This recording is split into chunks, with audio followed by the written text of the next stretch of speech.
अस्सलाम वालेकुम, मैं हूं सैयद रजी। हेडलाइंस आप जान चुके हैं। अहम खबर है, बल्दियाती इलेक्शन में मुख्तलिफ 33 नशिस्तों पर इंतखाब नहीं होगा। चेयरमैन वाइस चेयरमैन की 12 जिला काउंसिल की 2 नशिस्तें शामिल हैं। तफसीलात जान लेते हैं बोल न्यूज के नुमाइंदे सलाहुद्दीन से। सलाहुद्दीन, क्या तफसीलात हैं?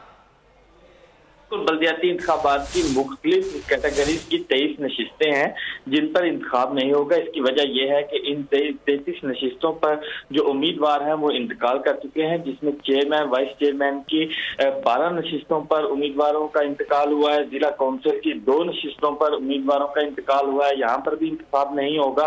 और इसी तरह वार्ड मेंबर और टाउन कमेटी और म्यूनसिपल कमेटी के 19 नशिस्तें हैं जिन पर उम्मीदवार इंतकाल कर गए हैं। अब इस हवाले से जो 15 जनवरी को कराची डिवीजन और हैदराबाद डिवीजन में इंतखाब होना है, तो इन 33 नशिस्तों पर इंतखाब नहीं होगा और इनके इंतकाल कर जाने के बायस इनकी नशिस्तें जो है वो खाली हो गई हैं। और बाद में जब बल्दियाती इंतखाब होगा तो उसके बाद जो है ज़िमनी इंतखाब में दोबारा से इनके जो है कागजात नामजदगी जमा होंगे और यहाँ पर जो है ज़िमनी इंतखाब होगा। लेकिन पहले जो है कराची डिवीजन और हैदराबाद डिवीजन में 15 जनवरी को जो इंतखाब होगा उसके बाद यहाँ पर इंतखाब होगा। लेकिन अब जो है 15 जनवरी को इन 33 नशिस्तों पर इंतखाब नहीं होगा। जी, बहुत शुक्रिया सलाहुद्दीन इन तफसीलात के लिए।